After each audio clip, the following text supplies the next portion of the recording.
Assalamualaikum warahmatullahi wabarakatuh. Bapak, ibu, abang, kakak, adik, jamaah dimanapun berada. Man bana masjidan, siapa yang bangun masjid, manallah mislahu baitan fil jannah.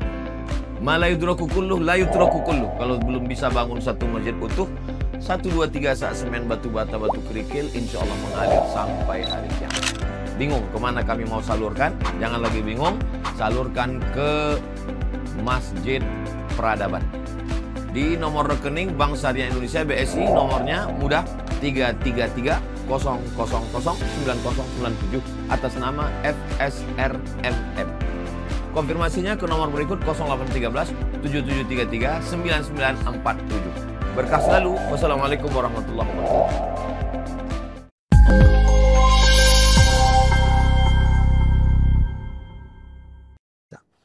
Baik, Bapak Ibu sekalian yang berbahagia. Kita lanjutkan kajian kita Bapak Ibu tentang hadis-hadis yang lemah ataupun palsu seputar Ramadan. Sekarang kita masuk hadis selanjutnya Bapak Ibu, mudah-mudahan di hari ini bisa kita selesaikan. Kata Nabi pada hadis selanjutnya, A'udzubillahi minasyaitonirrajim, bismillahirrahmanirrahim.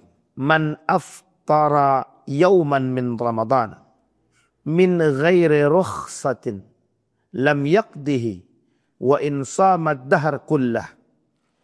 Orang yang sengaja tidak berpuasa pada satu hari di bulan Ramadan, padahal ia bukan orang yang diberikan keringanan, ia tidak akan dapat mengganti puasanya meski berpuasa terus-menerus. Ada hadis yang tersebar di kalangan masyarakat oleh sebagian golongan dan kelompok, meskipun hadis ini tidak terlalu masyhur, tapi di sebagian kelompok ini masyhur. Ada orang-orang yang bilang, kau puasa? Tak bisa kau kalau sengaja, kecuali sakit. Kalau kau sakit, kalau kau safar baru boleh tidak berpuasa. Loh, ini kok ente gak berpuasa? Sengaja lagi tak berpuasa. Ente tidak akan bisa berpuasa. Tidak akan sah penggantian puasa yang kau lakukan selama setahun. Kata dia. Jadi setahun kemudian tuh kita gak bisa mengganti puasa. Bahkan ada yang mengatakan bahkan kullud dahar. Setiap masa ente gak bisa mengganti puasa. Jadi seolah-olah Allah ini tidak punya lagi keringanan. Tidak ada lagi keringanan bagi mereka. Tidak ada pintu taubat bagi mereka. Ini bertolak belakang dengan konsepnya Allah. Orang yang berdosa itu diperintahkan tubu ilallahi taubatan nasuha. Sampai dikatakan oleh Allah, bertaubatlah. Jadi kalau orang syirik, ini ada kekeliruan Bapak Ibu ya. Orang syirik itu kan dalam Al-Quran dikatakan innallaha la yaghfiru an yushraka bih wa yaghfiru ma duna dzalika liman yasha. Allah tidak mengampunkan dosa syirik. Ingat ayat ini itu belum selesai. Kalau orang yang melakukan dosa syirik ini bertaubat dia sebelum ajal menjemput, Allah terima taubatnya. Lah apa bedanya dengan orang yang berdosa yang lain? Nah, ini perbedaannya. Kalau orang yang berdosa yang lain ini, misal dosa mencuri, tidak berpengaruh pada amal ibadah sebelumnya. Hari ini dia mencuri, maka dosa dia untuk hari ini. Kalau puasa dia, sholat dia, itu lain cerita. Sampai di sini bisa dipahami Bapak Ibu ya. Dan ini masih bisa diampuni. Kalaupun dia mati, belum bertobat dia dari dosa mencurinya ini, tetap masuk dalam pertimbangan. Ini perbedaannya dengan syirik. Kalau syirik itu, dibuatnya syirik itu, kalau dia tidak bertobat mati kafir dia. Kalau tak bertobat dia, kekal dia dalam neraka itu. Itu bedanya. Bertobat dia Allah terima. Tapi kalau cuma mencuri saja, tak bertobat dia tetap dapat pertimbangan. At-tawazunnya tetap ada, mizannya tetap ada. Dibaik, ternyata amal solehnya lebih banyak daripada mencurinya. Mencuri cuma sekali. Amal solehnya ada. Itu masih dipertimbangkan. Ini sebagian kalangan sama memahami dengan hadis ini. Kata mereka, orang yang tidak berpuasa karena memang posisinya orang yang tidak berpuasa itu dianggap syirik. Man shoma, barang siapa yang berpuasa saja berharap untuk dipuji orang, itu udah syirik kata dia. Apalagi kalau tidak berpuasa kata dia. Itu udah kufurnya kepada Allah, udah keterlaluan. Nah, ini dalil mereka. Sehingga mereka katakan, man aftara yawman min Ramadan min ghairi rukhsatin lam yaqdihi in sama ad-dahr kullah. Sekalipun dia berpuasa selama 1 tahun itu tidak ada gunanya. Tidak bisa dia gunakan untuk mengganti puasa Ramadan yang dia tinggalkan selama 1 hari di bulan suci Ramadan. Hadis ini bertolak belakang. Yang pertama dari konsep Tuhan. Bertolak belakang daripada rahmatnya Allah. Bertolak belakang daripada sifatnya baginda Nabi Muhammad SAW. Bertolak belakang dari kelebihan yang Allah berikan. Sehingga oleh para ulama dikatakan hadis ini bermasalah. Nah, ini ingat baik-baik. Kalau ada nanti yang bilang, oh sengaja kau tinggalkan puasa. Takkan Allah terima puasa kau semuanya. Itu salah juga. Maka hadis ini oleh Imam Al-Bukhari itu didhaifkan. Jadi Bapak Ibu, perlu Bapak Ibu pahami. Imam Al-Bukhari, Imam Muslim bukan berarti tidak ada hadis dhaifnya. Bukan berarti tidak ada. Tapi tak banyak dibandingkan dengan ulama hadis yang lain. Makanya derajat Imam Bukhari dan Muslim itu di atas. Sahih Bukhari, Sahih Muslim. Kalau sudah disahihkan sama Bukhari dan Muslim, rata-rata hadis-hadis yang lain yang diriwayatkan oleh ulama hadis yang lain pernah diriwayatkan oleh Bukhari dan Muslim, hadis yang tadinya lemah bisa jadi hasan. Jadi ulama hadis itu penguat. Jadi ada ulama-ulama masyhur, misal contoh. Bang Didi orangnya sangat terpercaya. Bang Royan orangnya kurang terpercaya sedikit. Karena ada bohongnya sedikit misal. Meriwayatkan hadislah Bang Royan ini. Kemudian hadis tersebut diriwayatkan juga oleh Bukhari. Yang seharusnya derajat hadis itu dhaif diriwayatkan oleh Bang Royan tadi. Kalau dia sendirian. Tapi karena ada Bang Didi yang meriwayatkan orang yang derajatnya kesahihannya diakui. Maka hadisnya Bang Royan yang lemah tadi dianggap hasan. Boleh dipegang, boleh dijadikan alasan. Itu kelebatannya Pak. Ulama. Nah ulama hadis. Imam Al-Bukhari melemahkan hadis yang tadi. Kata ulama, Syekh An-Iraqi, itu bertolak belakang dari sifatnya Allah. Wong sifatnya Allah pemaaf dan pemurah. Kalau dia bertobat pasti Allah terima. Itu satu. Yang kedua, mau sengaja atau tidak sengaja puasa yang ditinggalkan. Memang di dalam Al-Quran Bapak Ibu. Tidak disampaikan orang yang meninggalkan puasa di situ. Membayar fidyah. Kemudian mengulang atau mengganti hanya bagi orang yang sakit dan musafir. Memang begitu dalam Al-Quran. Tetapi kata para ulama memahaminya bukan itu. Meninggalkan puasanya. Nah, ini konsepnya dua pemahamannya. Pertama yang dipahami oleh para ulama meninggalkan puasanya. Ini poin penting intisari daripada ayat itu. Tapi sebagian lagi tidak begitu cara memahaminya. Ada ulama tafsir yang memahami. Ada. Yang sengaja meninggalkan puasa tanpa ada sebab. Memang tak masuk dalam kategori itu kata dia. Sampai di sini paham Bapak Ibu ya. Ini kita urut Bapak Ibu. Kata para ulama begini. Orang yang sengaja meninggalkan puasa tanpa uzur. Tanpa uzur. Tidak sakit, tidak musafir. Maka dia harus mengganti puasanya. Wajib bayar fidyah. Wajib bayar fidyah. Jadi dua-duanya kena. Dan paling ekstrim lagi itu yang dikatakan tadi. Tidak bisa mengganti puasanya karena dosanya. Itu besar. Sengaja. Sementara orang yang uzur. Meninggalkan puasa itu dengan ada uzur yang syar'i. Sakit dia. Dia cukup mengganti. Kalau dia cuma sakit saja. Sakit. Dia ada urutannya. Kalau orang ini sakit di bulan Ramadan ya, ada urutannya. Apa urutannya? Mengganti puasa dia. Tapi kalau tak mampu juga dia mengganti puasanya baru dia fidyah. Ini urutan. Harus disesuaikan urutannya. Sama. Bagi musafir juga begitu. Kalau bagi musafir yang paling ditekankan oleh para ulama bukan fidyah. Tapi mengganti puasa dia. Justru sebagian ulama dikatakan bagi musafir tak boleh dia tak boleh dia membayar fidyah. Tak boleh. Coba bayangkan. Sama istilahnya dengan ibu yang menyusui. Ibu yang sedang hamil. Yang sedang hamil aduh. Kalau yang sedang hamil ini dia mau berpuasa. Kalau cuma membahayakan diri dia saja, maka dia tidak usah berpuasa.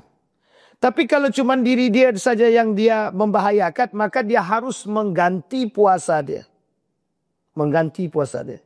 Tidak perlu fidyah. Tapi kalau khawatir akan diri dia dan khawatir akan janinnya, maka dia harus mengganti puasanya sekaligus bayar fidyah. Begitu dia. Itu mazhab Syafi'i, mazhab Imam Syafi'i. Tapi tak berlaku dalam mazhab Imam Ahmad ibn Hanbal dan mazhab Imam Abu Hanifah. Ini penting Pak, fikih Ramadan ini penting. Karena mesti banyak yang salah nih Pak. Banyak banget yang salah itu. Karena Ramadan kemarin tuh hampir tiap hari pertanyaannya hampir sama. Orangnya yang berbeda memang. Karena memang itu selalu ditanyakan. Kalau mazhab Imam Abu Hanifah tidak. Pilih salah satu. Ini keringanan. Pilih salah satu. Nah, sampai di sini bisa dipahami ya Bapak Ibu ya. Maka kata para ulama, yang sengaja meninggalkan puasa berarti dia kufur. Karena tidak ada uzur sama sekali. Contoh, orang-orang yang, mohon maaf ya, orang-orang yang memang tidak ada niat puasa sama sekali. Tidak ada niat puasa sama sekali dia. Dalam mazhab Syafi'i orang seperti ini masuk dalam kategori memang meninggalkan puasa, harus mengkodok puasanya, mengganti puasanya, wajib bayar fidyah. 2 sekaligus. Yang sengaja meninggalkan puasa.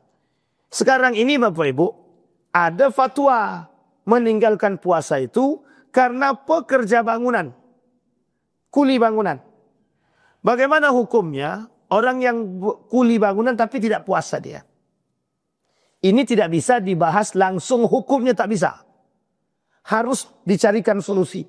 Ditinjau dari berbagai macam aspek. 1, bisa ndak dia memindahkan pekerjaan yang siang hari ini di malam hari? 1. Kalau bisa dipindahkan di malam hari, ini kajiannya etik. Kajiannya etika dulu. Kalau di malam hari dia bisa kerjakan pindahkan, maka siang hari dia berpuasa. Malam dia kemudian bertukang. Tapi kalau tak bisa lagi dia memindahkan, maka pakai solusi yang kedua. Bekerjalah setengah hari. Dari pagi sampai siang atau dari siang sampai berbuka. Kan begitu. Ini solusi Pak. Yang ketiga, semua dicarikan alternatifnya. Yang ketiga, atau selama 1 bulan itu tidak usah kerja dulu. Kan gitu. Selama 1 bulan tidak usah kerja. Kerja bangunan. Kalau khawatir tidak menyebabkan kita tidak berpuasa. Tapi kemudian yang keempat. Ini poin yang keempat. Jika solusi ini sudah disampaikan, alternatif ini sudah disampaikan. Tapi tidak menemukan titik. Tetap harus bekerja di siang hari. Dari pagi sampai sore. Kan begitu. Sementara orang nuntut harus selesai di bulan Ramadan. Atau sebelum, bahasa lainnya kejar target.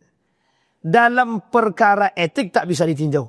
Maka ditinjaulah dalam perkara hukum. Nah dalam perkara hukum. Jika berkaitan dengan kehidupan. Misal, tak bekerja dia hari ini, tak makan anak istri dia, maka dia harus bekerja. Toh dalam bekerja ini ternyata dia tak sanggup berpuasa, maka ada sebagian ulama membolehkan dia tidak berpuasa. Bukan membolehkan. Kalau dia batalkan puasa dia, maka kenalah dia untuk mengqadha puasanya di setelah Ramadan. Sampai di sini bisa dipahami Bapak-Ibu. Ini untuk khusus yang kuli bangunan. Kalau driver bagaimana Ustaz? Ada yang driver pergi. Ini kan musafir. Kalau driver ini enak, musafir. Cuman menggantinya yang tak enak. 30 hari. Kalau dia keluar setiap hari 30, berarti 30 kali dia harus mengganti. Kan begitu Bapak Ibu. Nah ini penting untuk dipahami. Nah kembali kepada hadis tadi. Kata para ulama, hadis ini bertolak belakang dengan sifat Allah. Sifat Allah itu pemaaf. Sifat Allah itu pengampun. Artinya orang yang sengaja meninggalkan sholat, kata ulama, meninggalkan puasa, kata ulama tafsir memang berbeda. Berbeda dengan dua yang tadi musafir dan yang sakit tadi. Kalau dia sengaja, kata madhab Imam Syafi'i, wajib dia mengkodok puasanya, wajib dia bayar fidyahnya, dua-duanya. Tapi dalam madhab Imam Abu Hanifah, terjadi lagi keringanan. Tapi kata Imam Abu Hanifah sebaiknya dua-duanya. Sebaiknya dua-dua. Sampai di sini bisa dipahami Bapak Ibu? Maka merujuk kepada pemahaman inilah kemudian ada yang mengatakan merujuk kepada hadis ini. Jadi pemuatnya hadis ini. Yang sengaja meninggalkan puasa maka tidak Allah terima sekalipun dia berpuasa selama 1 tahun. Atau dia ganti terus menerus setiap tahunnya. Tidak akan Allah terima puasanya. Nah kemudian Bapak Ibu, Imam Ahmad, Imam Ibnu Hizam, Al-Muhallal, Al-Baihaqi, Ibnu Abdul Bar dalam At-Tamhidnya itu juga mengatakan bahwa hadis ini lemah. Hadis ini lemah. Nah namun memang sebagian ulama ada yang mensahihkan hadis ini.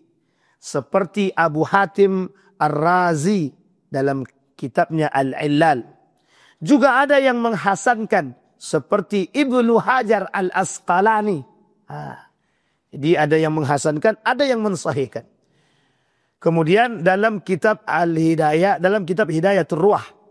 Dan kemudian Al-Haythami dalam kitab Majma' Az-Zawaid. Oleh karena itu, ulama berbeda pendapat mengenai ada tidaknya qada bagi orang yang sengaja tidak berpuasa. Nah, yang tadi kita sampaikan. Yang benar,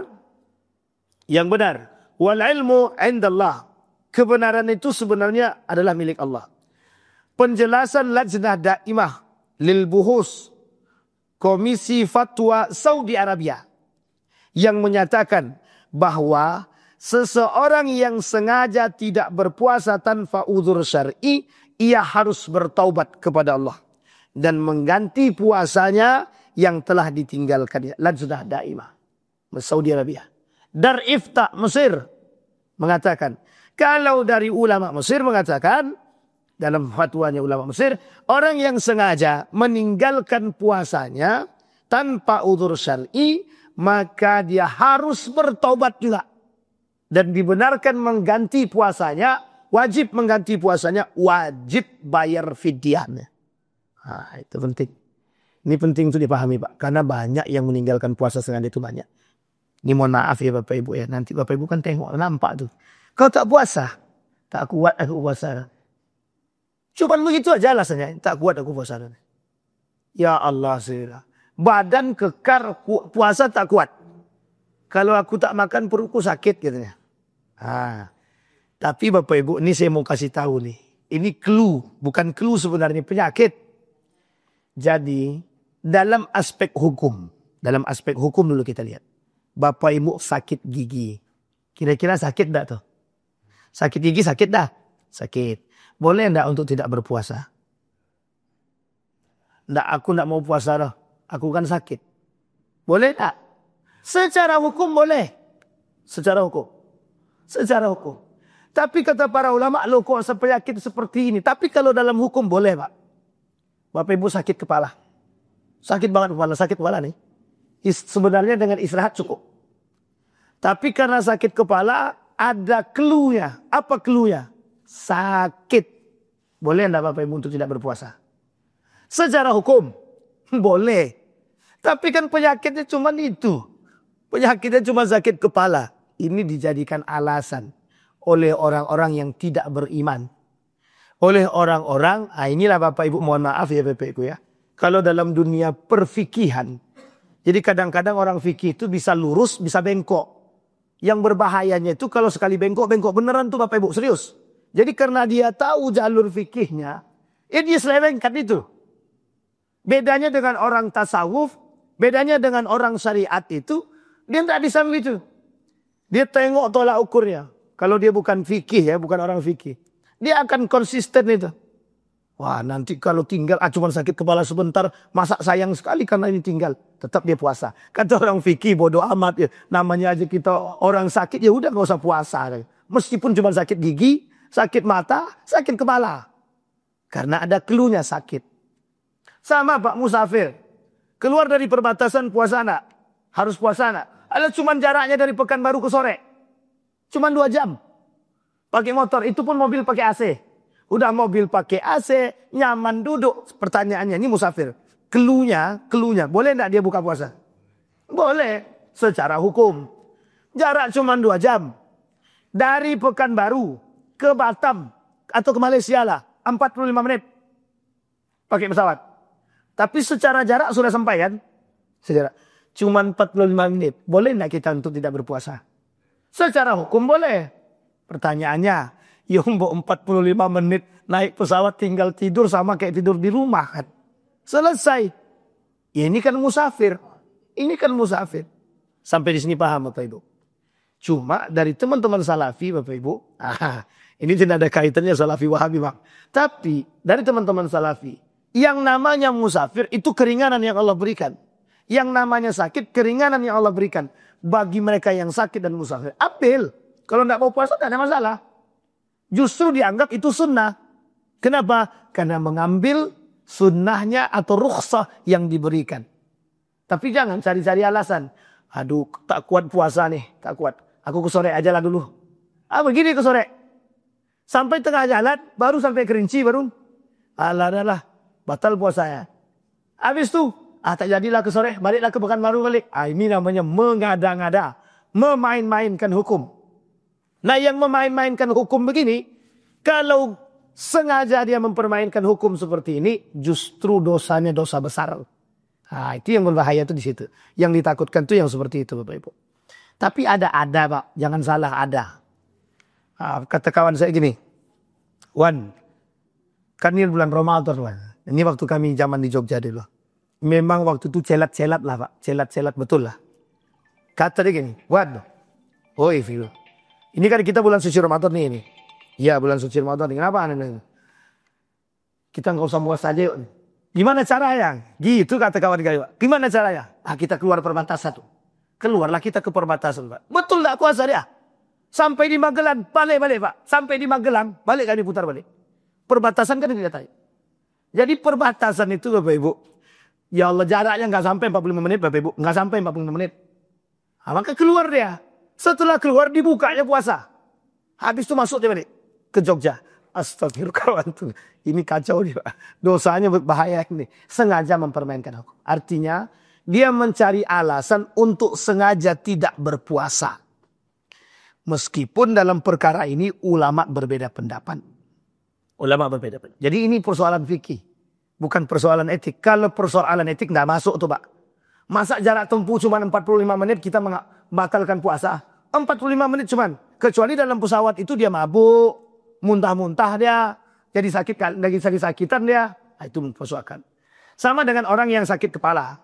Cuman sakit kepala. Cuman sakit gigi. Masih bisa istirahat. Cuman demam sedikit. Masih bisa istirahat.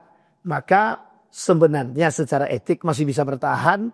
Dan dia baik untuk mempertahankan puasanya. Cuma kalau dikaji dalam urusan fikih, ya mohon maaf, boleh saja dia tidak berpuasa karena ada udzur tadi, sakit.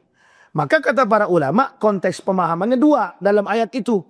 1 meninggalkan puasa, yang kedua meninggalkan puasa dengan udzur. Inilah yang kemudian menjadi persoalan para ulama. Sampai di sini bisa dipahami Bapak Ibu ya. Jadi kalau ada orang yang meninggalkan puasa dengan sengaja, kita rujukkan saja kepada mazhab Imam Syafi'i. Wajib dia bertobat dulu, suruh dia tobat dulu, tobat. Setelah bertobat wajib dia qada, wajib dia ganti. Yang kedua wajib dia bayar fidyah. Kenapa? Dia tak sama dengan orang yang uzur. Masa sama dengan orang yang beruzur? Orang yang beruzur itu, orang yang ada uzurnya, itu justru mereka dipilih, harus urut ganti puasa, kemudian baru fidyah. Itu.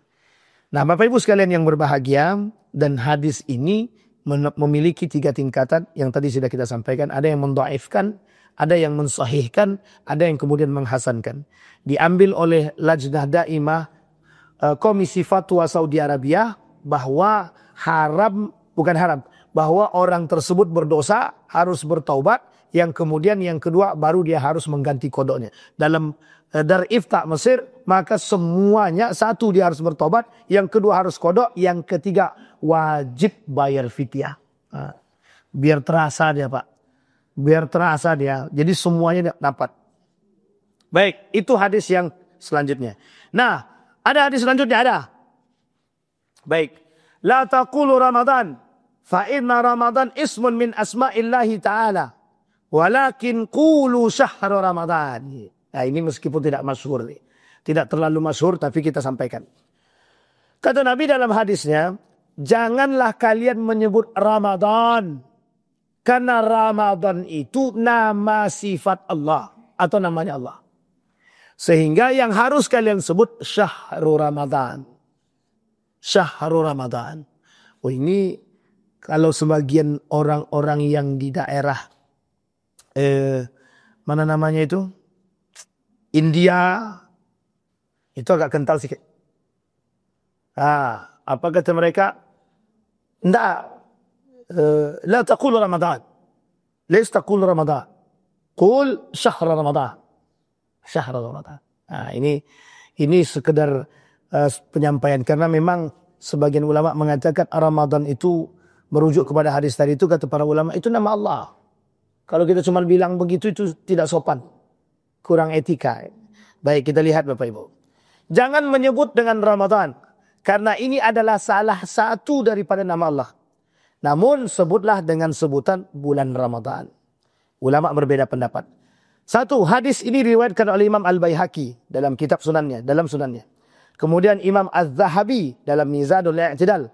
Kemudian Ibnu Adi dalam kitab Al-Kamil fi Ad-Du'afa. Kemudian Ibnu Katsir dalam tafsirnya. Nah, Ibnu Al-Jauzi dalam Al-Mawdu'atnya mengatakan hadis ini palsu. Ini Ibnu Al-Jauzi dalam kitabnya Al-Mawdu'at. Ibnu Al-Jauzi ini Bapak Ibu bukan Ibnu Qayyim Al-Jauzi, berbeda. Dia ada 2. Ada Ibnu Al-Jauzi, ada Ibnu Qayyim Al-Jauzi. Itu beda-beda orang itu. Ibnu Qayyim Al-Jauzi itu lebih condong pada tazkiyatun nufus. Ibnu Al-Jauzi termasuk salah satu pakar hadis. Jadi ulama hadis mengatakan bahwa hadis ini palsu. Namun yang benar adalah sebagaimana yang dikatakan oleh Imam As-Suyuti dalam An-Nukat 'alal Mawdu'at, bahwa hadis ini dhaif, bukan palsu. Kata Imam As-Suyuti, itu hadis bukan palsu, tapi dhaif. Kalau dhaif berarti memang bisa dikatakan itu pernah datang dari Nabi. Masih ada sandar aja. Tapi kalau palsu, sudah buat-buat itu. Kalau palsu sudah dibuat-buat. Nah, kemudian hadis ini juga didhaifkan oleh Ibnu Adi dalam Al-Kamil fi Du'afa. An-Nawawi fil Azkar. Oleh Ibnu Hajar Al-Asqalani dalam Fathul Bari. Dan Imam Adan Albani dalam kitabnya Silsilah Ad-Dha'ifah. Yang benar adalah boleh mengatakan Ramadan saja sebagaimana pendapat jumhur ulama, karena banyak hadis yang menyebutkan Ramadan tanpa syahrul Ramadan. Artinya hadis ini punya 2 derajat, 2 tingkatan. Satu lemah, yang kedua palsu. Hukum, derajat hukumnya ada 2. Satu lemah, satu palsu. Tetapi Bapak Ibu, kita ikut yang jumhur ulama. Jumhur ulama. Apa itu? Jumhur ulama mengatakan tidak mengapa kita cuma panggil Ramadan saja. Maksudnya bagaimana Ustaz? Dalam ucapan hari-hari kita sampaikan Ramadan. Nah, kayak saya sekarang, saya sampaikan Ramadan, itu tak ada masalah. Tidak perlu harus menambah syahrul Ramadan. Enggak perlu menambah syahrul Ramadan. Bulan suci Ramadan. Misal saya kata, besok Ramadan kita mau kemana ya? Nah, itu. Nggak boleh bilang Ramadan kata hadis tadi. Tapi jumhur ulama, mayoritas ulama bilang tidak mengapa. Tidak perlu menambah bulan suci Ramadan. Dan ini hanya sebatas, kenapa ada yang melarang ihtiraman, menghormati nama Allah. Menghormati nama Allah, mentaati nama Allah. Tapi itu dibantah oleh para ulama. Tidak mengapa. Kata Imam Az-Zahabi, tidak ada masalah itu. Itu hanya sebatas nama saja. Baik. Kemudian Bapak Ibu sekalian yang berbahagia, hadis selanjutnya. Inna syahra Ramadan muta'allaq baina as-sama'i wal ard. La yarfa illa bi zakatil fitr. Ini masyhur. Apa kata para ulama dai-dai kita? Bulan Ramadan itu bergantung di antara langit dan bumi, di tengah-tengah dia. Yang bisa mengangkat dia sampai ke atas Ramadan ini atau puasa Ramadan ini atau pahalanya ini hanyalah zakat fitrah. Pemahamannya begini, tidak sempurna puasa seseorang atau tidak diterima puasa seseorang kalau dia tidak bayar zakat fitrah. Sekarang kita urut dulu. Zakat fitrah. Kita mulai dari zakat fitrah. Bu, Bapak Ibu sekalian yang berbahagia. Zakat fitrah. Zakat fitrah ini Bapak Ibu wajib. Kalau dia tak mampu kok Ustaz. Tak mampu itu untuk zakat fitrah ya. Tak mampu itu ada standarnya. Bagaimana standarnya? Kalau hari ini tak mampu makan dia cuma dikasih orang saja makan di hari ini. Sampai malam hari. Dan jumlah makanan yang dikasih hanya cukup untuk mereka. Maka dia tak wajib zakat fitrah. Tapi miskin dia, tak mampu dia, dikasih orang makan hari ini. Tapi makanan yang dikasih atau datang orang antar beras 10 kilo ke dia hari ini, sementara besok mau lebaran, malam ini juga wajib dia bayar fitrah. Sampai di sini paham Bapak Ibu. Jadi standarnya apa Pak? Makan hari ini dan malam. Makan berbuka puasa dia. Itu standarnya. Kalau makan berbuka puasanya dibagi oleh orang dan cukup untuk dia dan keluarga, maka dia tak wajib zakat fitrah. Tapi kalau dia dikasih orang satu hari sebelum lebaran, dapat dia beras 10 kilo atau 5 kilo, cukup untuk dia makan, maka dia wajib mengeluarkan zakat fitrahnya, setidaknya 1 kilo yang dia keluarkan diberikan kepada orang lain. Wajib. Ini standar zakat fitrah. Sampai di sini bisa dipahami Bapak Ibu. Jadi jangan salah Bapak Ibu, miskin kali tetap wajib bayar zakat fitrah. Jika kondisi dia sangat memungkinkan. Dia faktor sebenarnya begini. Ada fakir, ada miskin. Ada yang fakir miskin. Nah yang berhak itu sebenarnya untuk tidak zakat itu ya fakir miskin itu. Uang makannya bergantung. Itu namanya fakir miskin. Kalau hari-hari ini tidak ada fakir. Orang sekarang tidak ada fakir. Apalagi fakir miskin. Fakir saja tak ada, apalagi fakir miskin itu tidak. Sekarang yang ada miskin. Miskin. Kenapa? Masih punya pendapatan. Meskipun pendapatannya per bulan cuma 500 ribu. Tapi masih ada pendapatan. Yang disebut dengan fakir miskin itu, pendapatan tak ada, makan tak bisa. Jangan 500 ribu, pendapatan tak ada, pekerjaan tak ada, kemudian makan pun susah. Atau fakir miskin namanya. Ada yang begitu Pak Ustaz? Iya, tapi masih ada keluarganya. Iya, masih ada yang menangguh. Ada basnas ya. Makanya dikatakan sekarang itu tidak ada fakir miskin. Dia tak punya rumah, ngontrak, tak punya apapun, segala macam tak punya. Cuman baju yang di badan dan beberapa yang lain. Luntang lantung, sana sini. Nah, itu yang disebut dengan fakir miskin. Tapi sekarang tak ada. Semuanya miskin. Indonesia ini tidak ada fakir miskin. Yang ada miskin saja. Makanya Bapak Ibu sekalian yang berbahagia, masih banyak orang miskin. Itu pun masih banyak orang miskin yang sombong. Jadi di Indonesia ini banyak orang miskin yang sombong. Sudah miskin sombong pula lagi. Itu yang paling banyak juga di Indonesia. Nah kembali kepada poin tadi. Nah, apa permasalahan dengan hadis ini? Kenapa kok dimulai dengan zakat fitrah? Harus kita urut. Kenapa? Karena zakat fitrah ini bergantung pada kemampuan juga. Artinya, kalau ada orang yang sangat tidak mampu membayar zakat, apa mungkin puasa dia tidak diterima oleh Allah? Kan begitu.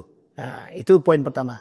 Yang kedua, ada orang itu bertolak belakang daripada konsep yang sesungguhnya. Di dalam Al-Quran itu, khud min amwalihim shadaqatun tutahhiruhum wa tuzakkihim bih. Itu diartikan sebagai sedekah. Sedekah itu ada dua. Sedekah wajib, sedekah sunnah. Kenapa kok kalimat yang digunakan dengan sedekah, dimaksudkan dengan sedekah?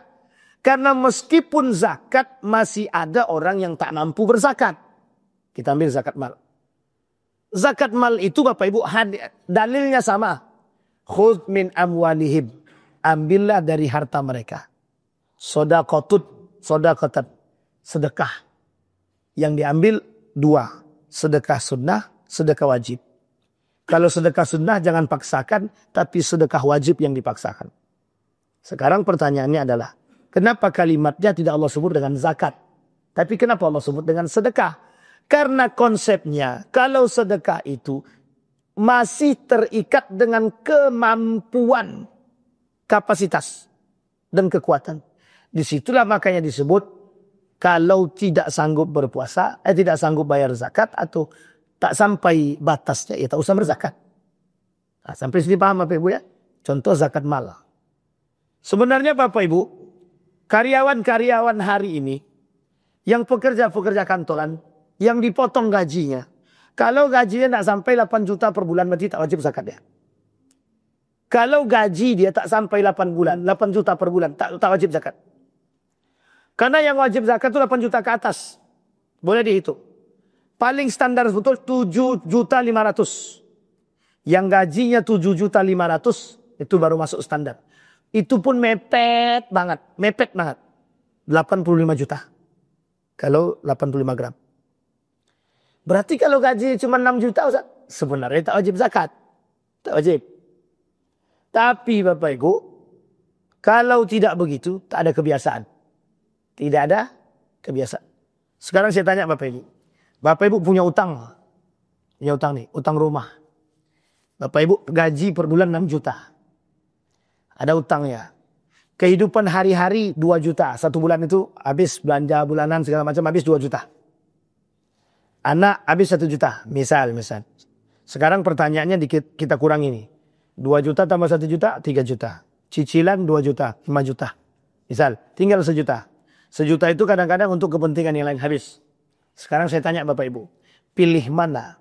Pilih bayar zakat kah atau bersedekah kah? Atau mohon maaf mencukupi kebutuhan? Semua orang akan bilang mencukupi kebutuhan. Sekarang pertanyaannya kita balik. Kalau semua orang berpikiran mencukupi kebutuhan, kapan mereka melatih tangan mereka berbagi? Kapan tangan mereka dilatih untuk berbagi? Ada dalilnya dalam Al-Quran. Ada. Apa kata Allah dalam Al-Quran? Di antara sebagian hartamu itu ada haknya orang lain. Hakun nisa'ili wan mahrum. Keluarkan. Bisa sifatnya zakat. Bisa sifatnya sedekah sunnah. Itu makanya Bapak Ibu dalilnya para ulama. Kenapa zakat profesi itu dibenarkan? Kenapa kok dibenarkan zakat profesi itu? Karena kalau tidak dilatih dari sekarang, kapan lagi? Kalau dihitung-hitung kebutuhan, tidak akan ada yang berzakat. Tidak akan ada yang berzakat. Tapi dalam mazhab Imam Syafi'i, ini mohon maaf ya Bapak Ibu, dalam mazhab Imam Syafi'i, mutlak mengatakan tidak dibenarkan yang namanya zakat profesi. Jadi sekarang ini Mas pakai mazhab siapa? Imam Abu Hanifah yang membenarkan zakat profesi. Kalau dalam mazhab Imam Syafi'i Bapak Ibu, kalau kita pakai model ekstrim, itu pemaksaan zakat itu namanya. Zakat profesi potong atas, itu pemaksaan. Justru zalim. Andai kata mohon maaf, dipotong atas. Sementara dia punya kebutuhan. Misal. Punya kebutuhannya. Mendesak kebutuhannya. Tak makan dia karena diambil uangnya tadi, dipotong atas. Zalim itu. Katanya begitu. Tapi kan yang dipotong tidak besar Bapak Ibu. tidak besar dipotong. Kalau gaji dia 7,5 juta, berarti anggaplah 85 juta per tahun. 85 juta per tahun. 85 juta per tahun dikalikan, tidak usah tinggi-tinggi. Kalau 2,7 terlalu tinggi, anggaplah 2,5 misalnya. 2,5 dari 2,5 itu dari 85 juta, dapatlah di situ 2,5 juta. 2,5 juta bagilah 12 bulan. Dapatlah di situ berapa, sekitar berapa tuh? 200 sekian, 200 sekitar 200.000. Tapi kan lumayan tuh Ustaz, 200.000 bisa beli beras 10 kilo. Oh iya juga. Itu memang betul kalau itu. Nah, Bapak Ibu sekalian yang berbahagia, kata sebagian ulama Syafi'i itu justru bagian daripada pemaksaan. Tapi kalau itu tidak dilatih, justru mohon maaf kalau tidak dilatih gak akan berzakat. Makanya mazhab Maznas itu tidak menggunakan mazhab Syafi'i. Dalam zakat profesi itu tidak menggunakan mazhab Syafi'i. Tapi lebih condong kepada mazhab Imam Abu Hanifah. Kalau pakai mazhab Syafi'i, kental kita pakai Syafi'i misalkan, tak ada zakat profesi dah. Tidak ada zakat produktif. Zakat produktif tidak ada. Zakat profesi tidak ada. Tidak ada tuh. Tidak ada lagi bayar pakai 2,5. 2,7 sampai 3. Tidak lagi pakai uang. Pakai makanan pokok. Nah, itu kalau mau kita murni-murnian pakai mazhab Syafi'i. Cuman Basnas ini kayaknya mencari celah. Maksud mencari celah di situ, kita cari bagaimana orang itu harus zakat. Kalau pakai kental-kental lagi Bapak Ibu, pakai kental-kental lagi, 8 juta dia pendapatan dia per bulan, atau anggaplah 7 juta, 10 juta, enggak usah 8 juta, 10 juta. Dikurangi kewajiban dia. Bulanan dia. Habis tinggal 1 juta, tak jadi wajib zakat lagi. Nah, sampai sini paham aku. Sehingga pemahaman para ulama itu ada 2 tentang zakat itu. 1, memahami bahwa yang bersih, kalau bahasanya neto, iya betul gitu dia. Nah, iya kan? Anak enggak bodoh-bodoh banget lah.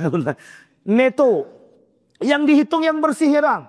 Kalau yang dihitung yang bersihnya kemudian baru dikalkulasikan selama 1 tahun, saya sangat seyakin-yakinnya tidak ada satupun manusia di muka bumi ini yang bisa, yang wajib zakat. Kalaupun ada, hanya hitungan jari. Kita ambillah Khairul Tanjuk. Khairul Tanjuk. Itu hutangnya melimpah tuh Ibu. Jadi kalau dihitung hutangnya, tak jadi bayar zakat. Tak jadi bayar zakat. Hutang banyak. Rumahnya tingkat 2. Mobilnya 4. Rupanya semua ini pakai cicilan bulanan. Yang 1 2 juta per bulan. Yang Fortune 10 juta per bulan. Sementara gajinya cuma 10 juta selesai. Tahu saya kan justru dizakati itu mah. Kan begitu. Itu kalau pikir-pikiran. Miskin-miskinan. Nah, maka Bapak Ibu sekalian yang berbahagia. Yusuf Al-Qaradawi merujuk kepada pemahaman para ulama yang berfokus pada bidang maqasid syariah. Jasir Audah itu. Kata Yusuf Al-Qaradawi begini. Dalam merujuk pemahaman Ibnu Ashur. Dalam konsep maqasid syariah itu. Tidak bisa konsep itu diterapkan di akhir zaman atau di zaman modern ini. Kenapa nggak bisa dijadikan patokan? Karena kalau dijadikan patokan itu bersihnya, tidak akan ada orang yang berzakat. Maka kata Syekh Yusuf Al-Qaradawi, jangan hitung bersihnya. Pendapatan dia berapa? 8 juta per bulan. Atau 10 juta dia per bulan. Maka 10 juta per bulan tadi, maka dikalikanlah selama 1 tahun 120 juta. 120 juta berapa 2,7 daripada 120 juta tersebut. Itulah yang dikeluarkan. Kata Syekh Yusuf Al-Qaradawi. Maka kata Syekh Yusuf Al-Qaradawi tidak ada pakai hitung-hitungan bersih. Tidak usah. Nah, kembali kepada poin tadi Bapak Ibu. Kembali kepada hadis tadi. Nah, berbeda zakat fitrah dengan zakat mal. Berbeda dengan zakat fitrah dan zakat mal. Ini harus kita luruskan. Zakat mal tidak harus dibayarkan di bulan Ramadan. Tidak harus dibayarkan di bulan. Tapi kalau ingin menumpuk boleh. Biar banyak yang dapat. Boleh. Sampai sini paham Bapak Ibu? Karena kalau cuma mengandalkan zakat fitrah. Sebenarnya cukup juga. Untuk orang fakir miskin. Karena kan makanan pokok. Makanan pokok. Nah itu boleh juga. Tidak ada masalah. Cuma yang harus kita luruskan. Tidak harus membayar zakat mal itu di bulan Ramadan. Kecuali zakat fitrah. Kalau zakat fitrah memang harus sunnahnya lagi, fadilahnya lagi, utama afdolnya lagi sebelum sholat. Cuman kalau banyak siapa yang mau bagi-bagi sebelum sholat id? Sampai di sini bisa dipahami Bapak Ibu ya. Nah, kaitan dengan hadis tadi bagaimana Pak Ustaz? Kita lihat. Kaitan dengan hadis ini Bapak Ibu sekalian yang berbahagia. Hadis ini dilemahkan oleh para ulama. Kenapa kok dilemahkan oleh para ulama? Iya. Tidak ada syarat diterimanya puasa seseorang itu dengan zakat fitrah. Zakat fitrah urusan sendiri, pahalanya hitungannya sendiri, puasa ibadah sendiri. Ini dua ibadah yang berbeda. Dua ibadah yang berbeda. Berbeda dengan sholat. Berbeda dengan sholat. Ini masuk dalam salah satu kesalahan yang terjadi di bulan suci Ramadan yang banyak dilakukan. Apa itu? Meninggalkan sholat dengan sengaja tapi tetap berpuasa.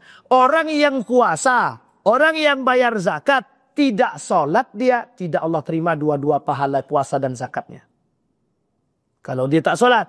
Tapi kalau dia tidak puasa, tapi kemudian dia bayar zakat, atau dia tidak bayar zakat tapi berpuasa, hitungan pahalanya beda-beda, kata para ulama.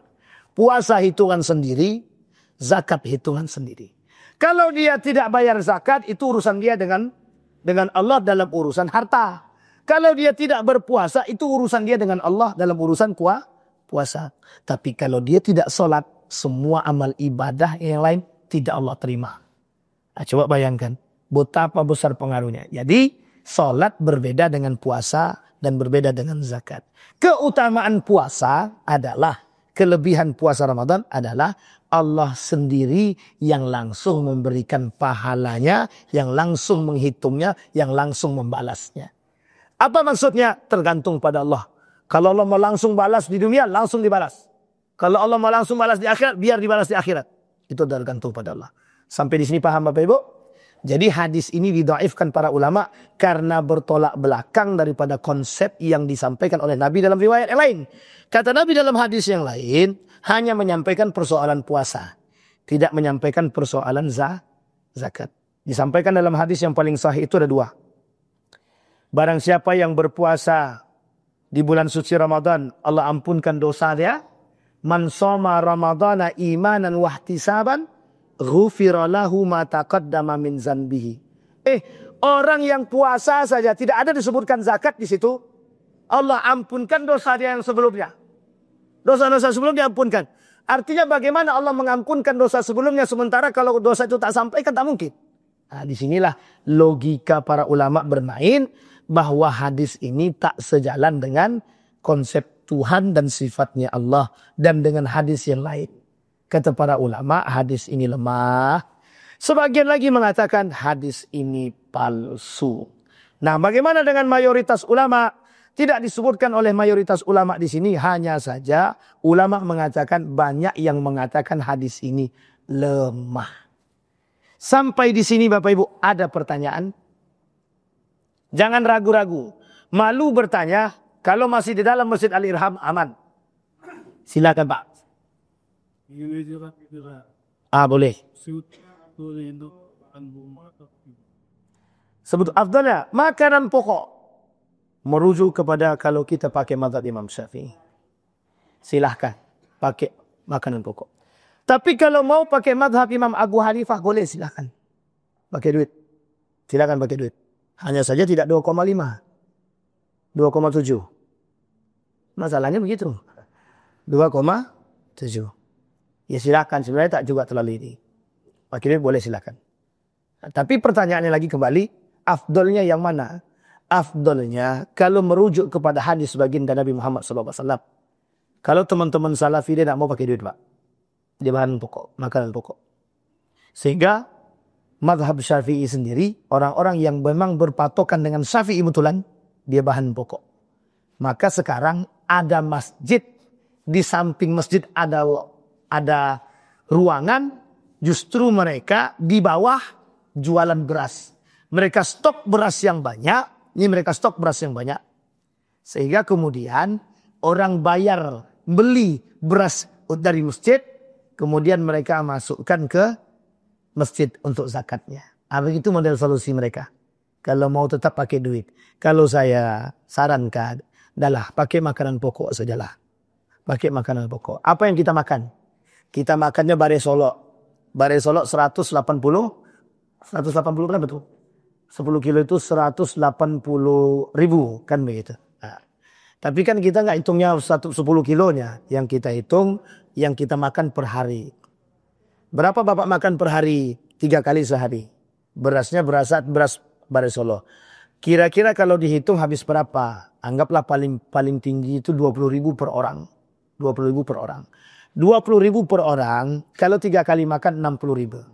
Berapa jumlah kepala di rumah? Berapa jumlah kepala di rumah Bapak Ibu? 5. 60 kali 5 berapa? 100. 300. Kalau 300 kira-kira dapat berapa puluh kilo? Berapa puluh kilo? Kira-kira berasnya itu tadi.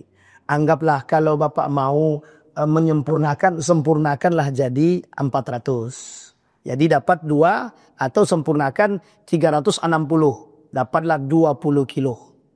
Ya kan? Kalau tak salah 20 kilo dapat. Bawa 20 kilo itu beras. Nah itu lebih aman. Nah kalau ini saya sejalan dengan Ustaz Abdul Somad. Apa kata Ustaz Abdul Somad? Ambil yang teraman. 2,7 atau 3. Nah, maka kami Bapak Ibu, kami lebih condong mengambil 3. Kalau kami pribadi ambil 3. Kenapa kami ambil 3? Kita cari aman. Toh kalaupun berlebih masuk dalam kategori sedekah. Insya Allah. Tapi kalau kami tetap bayar pakai uang Ustaz, ribet kami membeli beras tuh. Sebenarnya tak ribet. Hanya saja malas keluar itu ya. Sampai di sini paham Bapak Ibu ya. Tapi kalau tetap mau juga secara hukum tidak ada masalah. Boleh kok Pak, boleh. Silakan. Mohon maaf Bapak Ibu, bukan berarti Basnas itu salah. Basnas juga punya alasan mengeluarkan itu. Karena kan kita rujukannya Basnas. Apakah Basnas salah? Tak salah. Apakah ada anjuran Basnas itu bayar pakai duit? Tidak. Basnas cuma mengkalkulasikan dengan uang. Basnas cuma mensetarakan dengan uang. Lihat kalimat Basnas di situ. Apakah Basnas menyuruh bayar pakai uang? Tidak. Mensetarakan. Beras 10 kilo sekian, ini sekian, harganya sekian. Kan begitu. Cuma disetarakan. Oh yang mau bayar pakai uang, boleh silahkan. Oh yang mau bayar pakai beras, silahkan. Saya tidak menyalahkan Basnas Bapak Ibu. Tapi afdolnya kata Bapak tadi, pertanyaannya lebih baik bayar pakai beras. Tapi kalau ulama kontemporer, dia bilang tak begitu. Lebih baik pakai duit. Kenapa lebih baik pakai duit? Bisa dibelikannya pada kebutuhan yang lain. Ini sebenarnya secara konsep, secara intinya itu dah keluar. Kenapa kok kalau dulu kenapa kok makanan pokok? Karena yang dibutuhkan orang tuh cuman itu Pak. Cuman itu yang dulu. Masalah pakaian orang nggak hiraukan. Apalagi HP nggak ada zaman dulu. Bapak Ibu kasih duit. Dibelikannya mohon maaf. Dibelikannya senapang tembak lah. Ya. Digunakannya mbak orang. Lain cerita. Nah, itulah ada zaman-zaman begitu. Nah, baik, ada pertanyaan lain. Bapak Ibu silakan. Ibu-ibu aman? Apa yang aman Ibu? Sudah duduk pun aman tuh sekarang. Sudah duduk, sudah resmi lagi. Sudah diresmikan pula parkiran 1.000 dan 2.000. Mobil 2.000, motor 1.000. Masih banyak yang protes tapi. Banyak yang terima, banyak yang tidak terima. Wallahu a'lam bishawab. Wallahul musta'an salah. Oke Bapak Ibu ya, cukup ya Bapak Ibu ya. Mudah-mudahan apa yang kita sampaikan di subuh hari ini ada manfaatnya bagi kita. Mudah-mudahan apa yang kita sampaikan di subuh hari ini bisa menjadi pedoman bagi kita. Saya sarankan kepada kita semua Bapak Ibu, ini kesalahan kita sebenarnya. Tapi saya sarankan kepada kita semua, cari buku fikih Ramadan. Berilmulah sebelum berpuasa. Jika Allah pertemukan kita di bulan suci Ramadan nanti, kita sampaikan perkara-perkara kesalahan di bulan Ramadan. Kita sampaikan. Biar kita bisa tetap istiqomah dalam kebaikan dan mendapatkan yang baik-baik daripada bulan suci Ramadan. Mudah-mudahan apa yang kita sampaikan di subuhan ini bisa menjadi pedoman bagi kita untuk menjadi manusia yang lebih baik. Dan kita berdoa kepada Allah, semoga apa yang kita sampaikan di subuh hari ini tetap istiqamah, tetap menjadi orang-orang yang husnul khatimah. Amin ya rabbal alamin. A'udzubillahi minasyaitonir rajim. Bismillahirrahmanirrahim. Alhamdulillahirabbil alamin, hamdas syakirin, hamdan naimin, hamdan yuwafi ni'amahu wa yukafi'u mazidah. يا ربنا لك الحمد كما ينبغي لجلال وجهك الكريم وعظيم سلطانك. اللهم فقهنا في الدين وعلمنا التأويل. اللهم اغفر لنا ذنوبنا وذنوب والدينا وارحمهما كما ربيانا صغارا. اللهم اجعل تجمعنا تجمعا مرحوما واجعل تفرقنا من بعده تفرقا معصوما. اللهم انفعنا بما علمتنا وارزقنا علوما تنفعنا في الدين والدنيا والآخرة. اللهم أرنا الحق حقا وارزقنا اتباعه وأرنا الباطل باطلا وارزقنا اجتنابه. ربنا هب لنا من الصالحين. اللهم اغفر لهم وارحمهم وعافيهم واعف عنهم وأكرم نزولهم ووسع مدخلهم واجعل الجنة مثواهم. ربنا آتنا في الدنيا حسنة وفي الآخرة حسنة وقنا عذاب النار والحمد لله رب العالمين. السلام عليكم ورحمة الله وبركاته.